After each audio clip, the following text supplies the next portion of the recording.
The courtroom fell silent in an instant. All eyes locked onto Staff Sergeant Marcus Hayes as deputies gently but firmly secured handcuffs around his wrists.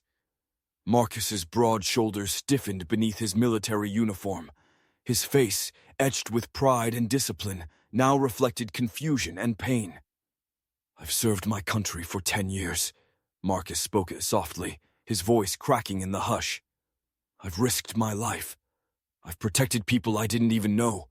Why am I here, like a criminal?" He looked out across the courtroom, eyes locking on Officer Jenkins, the man who had ordered the handcuffing. The officer's lips pressed into a thin line, avoiding any eye contact. Then the doors swung open. A tall, stern man in full dress uniform, a uniform bedecked with stars, walked in with slow, deliberate steps. The courtroom collectively gasped. It was General Robert Bob Mitchell, a 4-star general known for his valor and fairness. He crossed the room and stood before the judge, briefly saluting. "Your Honor, may I speak?" The judge, surprised, nodded. "General Mitchell, this is highly irregular." "I must," the general said, voice steady. "What is happening here is a betrayal of our values." Every head turned as he removed his hat, revealing close-cropped silver hair. He stepped directly in front of Marcus. "I am here to apologize on behalf of the military, and on behalf of this nation," the general stated firmly, "because a Black Marine sniper, who has done nothing but serve honorably, has been humiliated in this courtroom. This stops now." His words echoed through the room. For a moment, no one moved. Then a single soft sob broke the tension. It came from a woman seated in the gallery, Maria, Marcus's wife, who had been holding back tears. General Mitchell continued, his voice almost breaking. "This is not who we are. We rise to defend justice, not to fall into prejudice. CE, I have personally reviewed the case. I will ensure Marcus is treated with dignity and respect, and if any officer overstepped, they will answer for it." Marcus stared at the general, silent and stunned. The judge rubbed his eyes, clearly shaken. Then, suddenly, the general paused, looked past Marcus, and said in a lowered voice, "But the real truth behind this deserves to be heard." The room leaned forward in unison. "Because what brought him here was a lie," the general said. And in that instant, everything changed. The silence that followed, General Mitchell's words, felt like a heavy fog settling over the courtroom. Whispers rippled across the room. Journalists fumbled for their phones. The judge adjusted his glasses, visibly rattled. "A lie?" the judge echoed, leaning forward. "General, are you suggesting the charges against Staff Sergeant Hayes are false?" "I am," the general replied, "and I have the documents to prove it." He handed a sealed folder to the court clerk, who brought it to the bench. As the judge scanned through the pages, his brow furrowed deeper with each line. The prosecutor, a young man named Daniel Mercer, glanced nervously at Officer Jenkins, who was now shifting uncomfortably in his seat. Maria clutched her daughter tighter in the gallery. Tears streamed freely down her cheeks now, not from fear, but hope. But to understand how Marcus Hayes ended up handcuffed in court, accused of assaulting an officer, we need to rewind to 2 weeks earlier. It was a warm Thursday afternoon in Charleston, South Carolina. Marcus, freshly returned from a deployment overseas, was walking home from the grocery store. Dressed casually in jeans and a plain gray hoodie, he carried a bag of vegetables, eggs, and orange juice. He passed a neighborhood park, waving to kids playing basketball. "Yo, Mr. Hayes," one shouted. "Welcome back, sir." Marcus smiled. "Thanks, kid. Keep practicing those shots." He didn't notice the police cruiser slowing behind him. Inside were Officers Jenkins and Mallory, who had just responded to a robbery in the area. They saw Marcus, a tall, muscular black man with a bag in his hand, and a serious look on his face. "That him?" Jenkins asked, eyeing Marcus with suspicion. "Let's check," Mallory replied, already stepping out. "Excuse me," Jenkins called. "Can we talk to you for a second?" Marcus turned calmly. "Of course, officer. What's going on? We got a call about a robbery nearby. Mind if we take a look in your bag?" Marcus blinked. "I just came from the store. Here." He held out the receipt, but Jenkins had already moved behind him. "Hands behind your back, sir." "Wait, what? Why?" "You match the description," Jenkins said flatly. "No, I don't," Marcus replied. "I'm a Marine. Just got back from—" Jenkins didn't let him finish. He shoved Marcus forward, twisting his arm. "Stop resisting." "I'm not resisting," Marcus cried. "Please, this is a mistake." Kids from the park had gathered, watching in stunned silence. One of them started recording. Maria got the call an hour later. "They said he attacked an officer," she sobbed to her sister on the phone. "But that's not Marcus. That's not who he is." That night, Marcus sat in a holding cell, bruised and confused. He had never been arrested in his life. His commanding officer wasn't answering calls, and the detective on the case refused to let him explain. The next morning, news had already spread. A suspect in an officer assault case had been booked. The mugshot of Marcus was posted online. But it was the kid's video, circulating on social media, that changed everything. The clip showed Marcus complying, showing his receipt, and then being tackled anyway. And that video had made its way to a very important viewer. General Mitchell. Back in the courtroom, the judge cleared his throat. "This document confirms that Sergeant Hayes had already returned home and was under full leave at the time of the alleged incident. In fact," the judge said slowly, looking at the prosecutor, "the officer's testimony contradicts video evidence. This case should not have made it to court." The crowd murmured louder now, but the tension spiked when the judge added, "But there's more. General, you mentioned a larger truth?" General Mitchell nodded grimly. "Yes, Your Honor, and it involves Officer Jenkins." Jenkins froze. "I've uncovered prior complaints, 3 separate ones, filed against Officer Jenkins by other young black men, all dismissed or lost before review, but the pattern is clear." The courtroom seemed to sway. Maria looked at Marcus, hand over her mouth. Marcus gripped the edge of the table. Before the judge could respond, a loud clang interrupted. Officer Jenkins had slammed his chair back and was storming toward the door. "Officer!" the judge barked. "Return to your seat." Jenkins ignored him and pushed through the courtroom doors. And just like that, the room erupted into chaos. "Bailiff!"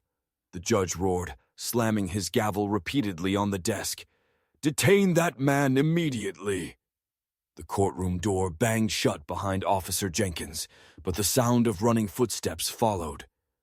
2 bailiffs and a plainclothes security officer took off after him. People stood up from their seats, shouting in confusion, some even pulling out their phones to record the chaos. Maria instinctively shielded her daughter's eyes, whispering calming words, but her own hands were trembling. Marcus stood slowly, trying to keep calm despite the thundering in his chest. The judge turned to the prosecutor. "Mr. Mercer, you will explain why your witness, an officer of the law, just fled a courtroom during an open hearing." I didn't know about any of this," Mercer stammered. "Your Honor, I was given the case file just days ago. I trusted the arresting officer's report." The judge's jaw tightened. Clearly, that trust was misplaced. As the court fell into uneasy silence again, the door opened and the bailiffs returned, gripping Jenkins tightly between them. His face was flushed, eyes darting around wildly. He didn't look like a man who had made a mistake. He looked like one who had been caught. "I didn't do anything wrong," Jenkins shouted. "He fit the description." "You tackled a decorated Marine with no probable cause," General Mitchell replied sternly, stepping forward.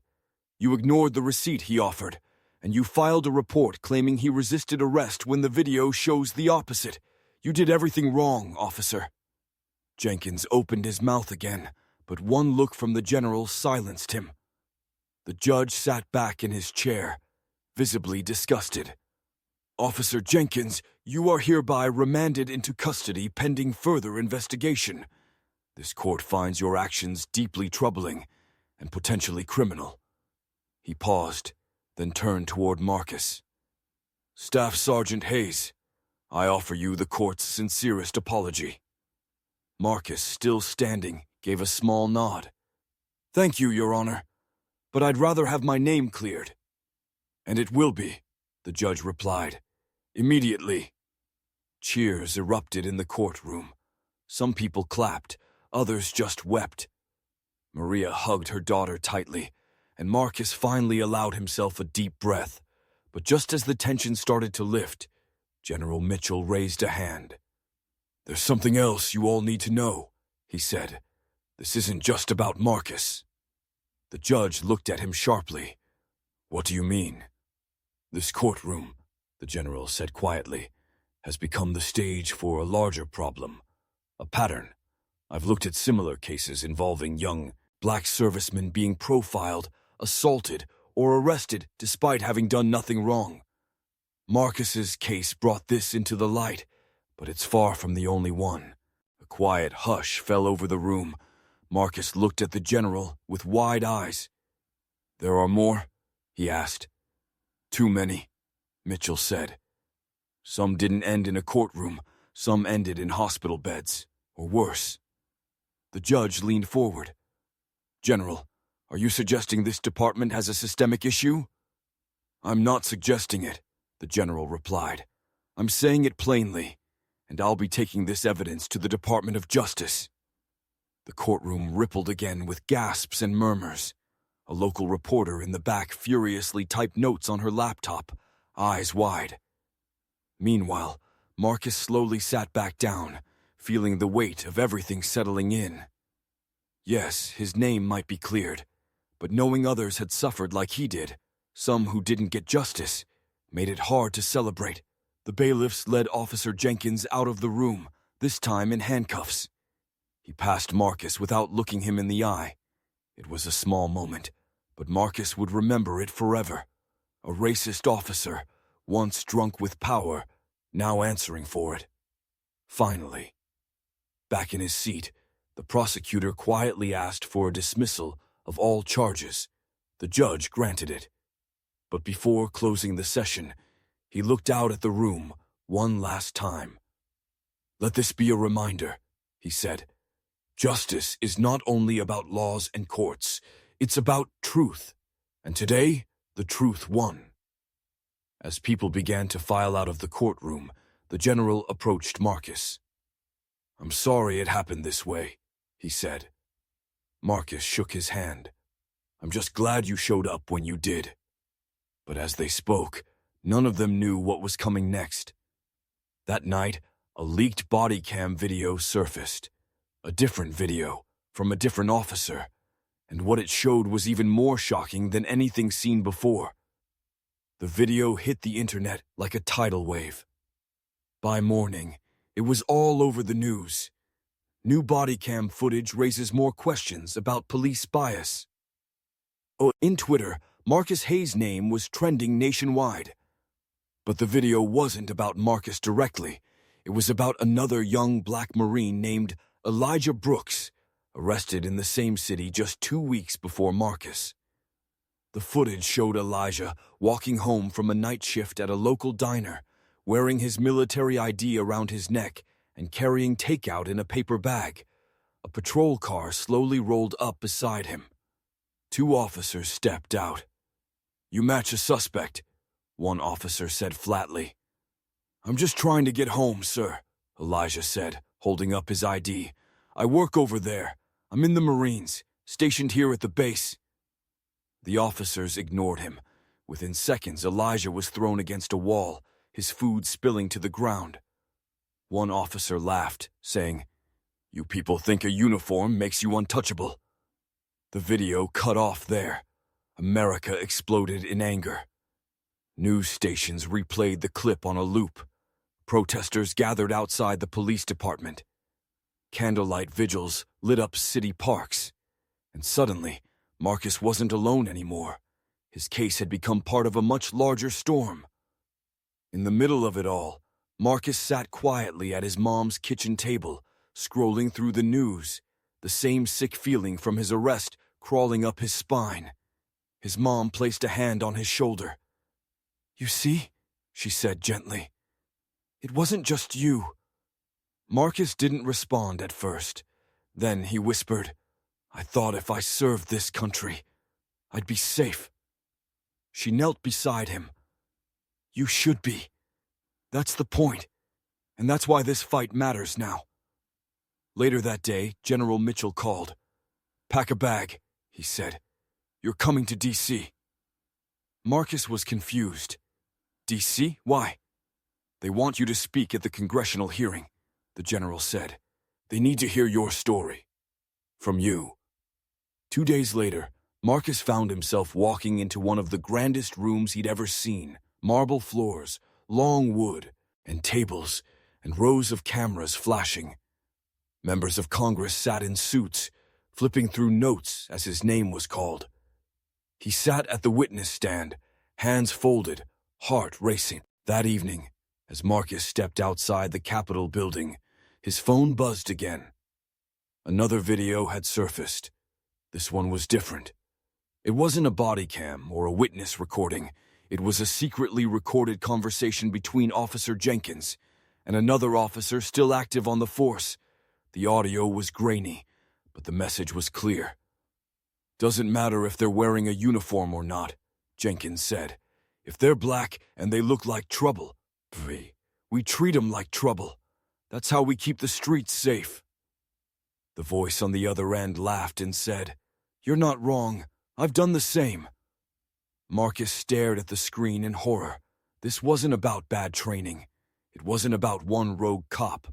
This was a system, a culture, a plan.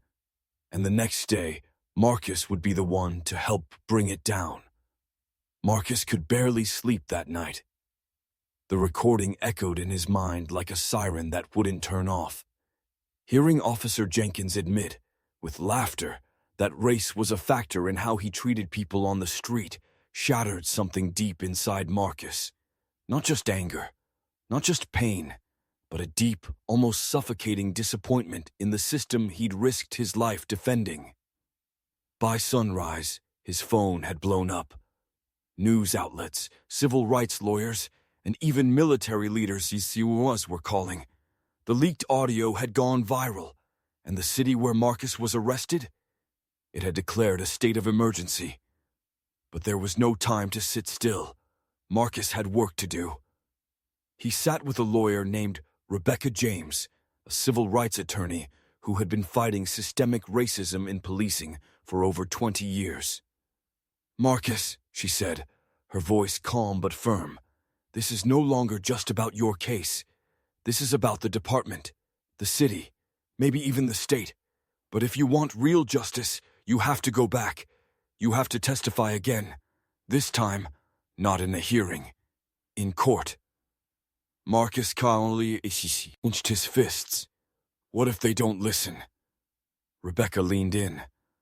"After what happened with George Floyd, Elijah Brooks, and now you, the country's listening. You just have to speak." The trial was reopened. Jenkins, who had been fired but not charged, was now facing a serious legal action. The court was packed, every seat filled. News cameras lined the sidewalk. Protesters stood in silence, holding signs. "Black lives in uniform matter. Justice for Marcus. Fire the racism out." The judge entered. The courtroom rose. Jenkins sat at the defense table, eyes lowered. Then Marcus was called to the stand. He walked slowly, his heart thudding in his chest. But when he looked at the jury, at the black mother holding her son's hand, at the young soldier in uniform sitting in the back row, at the teacher wiping tears from her eyes, he felt something stronger than fear. Purpose. The prosecutor stood. Mr. Hayes, please describe the day you were arrested. Marcus nodded. I walked into a pharmacy to buy toothpaste. That's it. I paid. I showed my receipt. But when I stepped outside, Officer Jenkins was waiting. He grabbed my arm. I told him I didn't steal anything. I showed him my ID, military ID. I said I was a Marine. He swallowed. But none of that mattered, because in his eyes, I was just a black man. Probably guilty. Gasps rippled through the room. Jenkins shifted uncomfortably. And when I asked what I did wrong, he said, "You people always have an excuse." Then he shoved me to the ground, handcuffed me, and dragged me in front of people with their phones out. I was treated like a criminal, like an animal. The prosecutor raised a hand. Mr. Hayes, did you ever resist? No, I was scared, but I never resisted. The prosecutor nodded and played the audio recording, the one where Jenkins admitted targeting black men, even if they were in uniform. The courtroom fell silent. The judge leaned forward. Is that your voice, Officer Jenkins? Jenkins didn't respond. Officer Jenkins, the judge repeated, sterner now. Is that your voice on the recording? Of Pusue? Yes, Your Honor. That's when everything changed. The jury took just 4 hours to deliberate. Jenkins was found guilty of false arrest, abuse of power, and racial profiling. But the shock didn't stop there. The judge made a bold, unexpected decision. Due to the gravity of this case, she said, I'm ordering a full investigation into the department's past 5 years of arrest records. If systemic racism is found, this court will recommend a federal review. The room erupted. People cried, applauded, hugged each other. Marcus sat quietly, tears in his eyes. He didn't smile. He didn't cheer. He just breathed. For the first time in months, it felt like he could breathe. Later that week, he was invited to speak at the White House. The president personally thanked him for his bravery and announced a new initiative, the Hayes Protocol, a federal policy requiring body cam footage, racial bias training, and monthly audits of police behavior in every state. Marcus stood at the podium in front of the nation, dressed in his uniform, medals polished, voice steady. I didn't ask to be a hero, he said. I just wanted to be treated like a human being. He looked into the cameras. But if my pain can help prevent another black boy from being thrown to the ground for buying toothpaste, then I'll carry it. I'll carry it for all of us. The room stood in thunderous applause. That night, Marcus walked past a group of young boys playing outside their building. One of them pointed and said, "That's him! That's the soldier from TV!" Marcus knelt beside him. You want to be a soldier one day? He asked. The boy nodded eagerly. Yeah, but is it scary? Marcus smiled gently.